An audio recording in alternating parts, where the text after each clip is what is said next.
Hidayah ini pilihan atau takdir, Ustaz? Oke, Nah, baik. Hidayah adalah pilihan atau takdir. Ini diinspirasi oleh kejadian-kejadian. Dulu pas saya masih baru-baru nikah, itu saya ada pernah dengar gosip, masih luar biasa. Ya itu nggak bisa dihindarin. Kenapa? Buka TV semua gosip acaranya gitu ya. Saya dengar gosip ada seorang seleb yang non muslim nikah sama yang perempuan muslimah, paham ya? Jadi seleb non muslim nikah sama muslimah. Menariknya adalah kan harusnya nggak boleh nih, kan laki-laki yang non muslim kan nggak boleh nikah sama perempuan yang muslim, jelas ya? Yang menarik adalah bapaknya itu dipanggil haji. Dan katanya ustadz lokal, ustadz setempat. Dia bilang, ya sudah mau gimana lagi, ini sudah takdirnya Allah. Ya kalau takdir Allah kita harus beriman kepada takdirnya Allah. Saya bilang ngawur.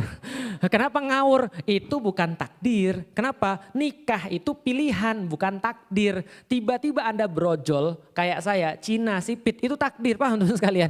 Saya nggak bisa protes karena itu takdir. Saya lahir di Indonesia itu takdir. Maka saya nggak pernah membahas kenapa saya bisa lahir di Indonesia. Karena itu takdirnya Allah. Tapi menikah dengan siapa, lalu kemudian punya anak berapa, itu adalah ada bagian dalam usaha kita. Di situ bisa dipahami ya. Nanti mengenai berapa banyak kita tarik itu kayak panah, setelah kita tarik dengan benar, rilisnya benar, anchornya benar, segala macam tekniknya benar, kena atau enggak, ya sudah takdir, bisa dipahami ya. Nah itu adalah nanti kita bahas lebih lanjut lagi tentang takdir. Nah kalau hidayah adalah takdir atau bukan, kita jangan tanya diri kita sendiri, mari kita tanya dengan Allah. Berapa kali Allah kemudian bilang hidayah di dalam Al-Quran? Banyak. Misalnya contoh, ketika Rasulullah Shallallahu Alaihi Wasallam itu mendakwai pamannya dan gagal, singkat cerita. Apa kemudian kata Allah? Allah katakan pada Nabi Muhammad, tenang Nabi Muhammad, kamu jangan merasa gagal. Kenapa? Innaka la tahdi. Ada kata hidayah di situ. Innaka la tahdi. Kamu tidak menunjuki man ahbabta walakinnallaha yahdi may yasha. Wa huwa a'lamu bil muhtadin. Maka katanya Allah, wahai Muhammad, kamu tidak memberikan hidayah. Akan tetapi hidayah itu adalah Allah yang kasih dan Allah lebih tahu. Oke, berarti di sini ada hidayah yang Allah sudah bilang ini adalah hak prerogatifnya Allah. Menariknya lagi di dalam suratul Kahfi, Anda baca setiap pekan, insya Allah di situ ada kata-kata yang mau beriman maka beriman, yang mau kafir maka kafir. Silahkan, Allah nggak akan dirugikan oleh semuanya itu. Artinya di situ Allah kasih pilihan. Ada yang mau beriman, bisa beriman. Ada yang mau kafir, bisa kafir. Allah katakan lagi di dalam Al-Quran. Wahadainahu najdain. Kami kasih pada mereka dua jalan. Silahkan mereka pilih. Mau jalan yang fajir atau jalan yang takwa. Itu mereka bisa pilih. Berarti ada banyak arti di dalam Al-Quran tentang hidayah. Ada lagi. Tadi kan wahadainahu, ada kata hada kan ya. Hada itu artinya hidayah. Wahadainahu najdain artinya kami hidayahkan pada mereka dua pilihan. Ada lagi Allah katakan, huwaladzi ba'atsa fil ummiyina rasulan minhum yatlu alaihim ayatih dan seterusnya. Allah turunkan bagi kita kemudian Al-Qur'an. Allah turunkan Rasul, yang kemudian Rasul akan memberikan banyak sekali dakwah. Dan dakwah itu juga kita bisa memilih. Allah turunkan lagi huda wa dinil haq. Allah katakan Allah turunkan hidayah dan agama yang benar. Minimal kalau kita perhatikan di dalam Al-Quran ada 3 arti hidayah. 1, hidayah yang hak prerogatifnya Allah. Yang kedua, hidayah dalam bentuk Al-Quran dan As-Sunnah, huda tadi, gitu kan ya. Syahrul Ramadan alladzi unzila fihil Quran huda linnas wa bainatim minal huda wal furqan. Ada kata-kata huda. Berarti yang kedua tadi adalah hidayah dalam bentuk yang dia turunkan kepada kita, yaitu adalah Al-Quran dan As-Sunnah. Yang ketiga adalah hidayah yang Allah turunkan kepada setiap manusia dalam bentuk akal. Itu juga hidayah. Allah kasih akal pada kita, Allah berikan hidayah untuk memilih. Allah kasih turunkan hidayah berupa Al-Quran dan As-Sunnah untuk bisa connect dengan akal. Ketika akal, hidayah yang tadi kita sebutkan, connect dengan hidayah yang diturunkan oleh Allah, maka Allah akan memberikan hidayah yang ketiga yang itu hak prerogatifnya dia. Itulah yang sering kita bilang ihdinas siratal mustaqim. Ya Allah tunjukin kami jalan yang lurus. Karena enggak semua orang yang sudah muslim, dia syahadat, lantas dia dapat Al-Quran, mau untuk taat sama Al-Quran. Sudah lihat banyak orang-orang kayak gitu? Sudah lihat banyak orang-orang kayak gitu? Itu dikatakan tidak dapat hidayah. Jadi hidayah itu adalah takdir atau pilihan? Both. Keduanya, jadi adalah takdir dan ada bagian daripada pilihan. Tapi sekali lagi di situ saya tulis jangan Anda terlalu pikirin atau jangan pikirin sama sekali dalam soalan yang nggak bisa kita kontrol. Karena kalau Anda mikir dalam perkara-perkara yang Anda nggak bisa kontrol, Anda bakal stres.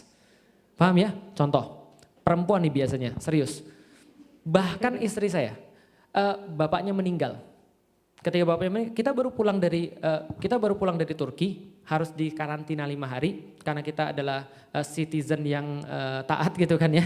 Kita kemudian 5 hari di karantina. Setelah kita di karantina, pas hari kelima saya tanya sama ini pegawai dari Depkesnya, kita bisa nggak untuk pulang lebih awal karena saya ada kerjaan yang harus saya kerjain. Bisa Ustadz, besok Ustadz bisa pulang lebih awal, nggak usah nunggu sore, Ustadz sudah bisa pergi pagi.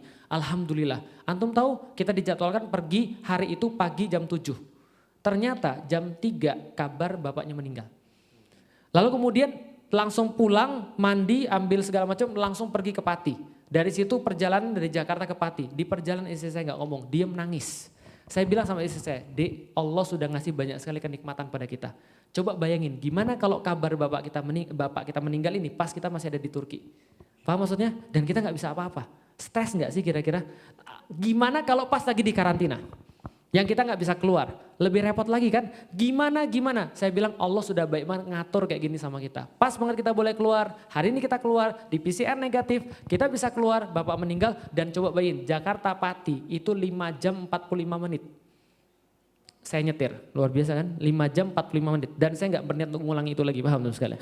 5 jam 45 menit, itu rekor saya itu, 5 jam 45 menit. Saya nggak tahu itu kayak bumi dilipat itu kayak gitu kan ya. Jadi saya bilang sama istri saya, dia di mobil bilang apa?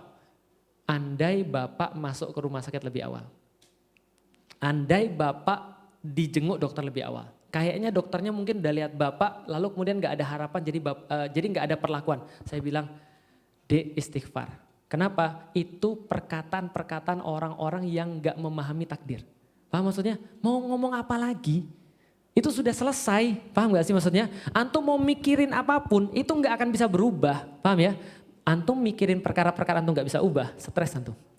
Mendingan mikirin perkara-perkara yang mampu kita ubah, itu produktif. Makanya saya pernah bahas di YouTube menjadi muslim yang produktif.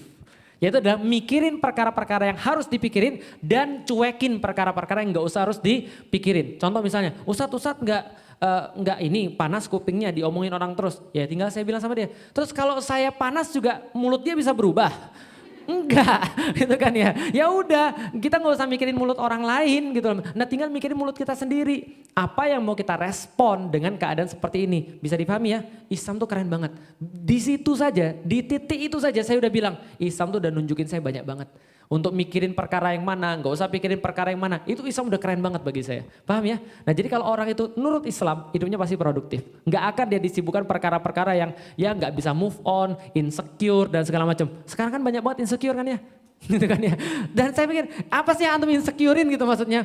Lihat ya, semakin remeh insecure antum, berarti semakin remeh kehidupan antum. Paham maksudnya? Berarti supaya kita nggak remeh, insecure-nya naikkan level kehidupan kita. Nanti insecure kita masih ada, tapi perkara-perkara yang keren. Contoh, kenapa kamu kayak sedih banget?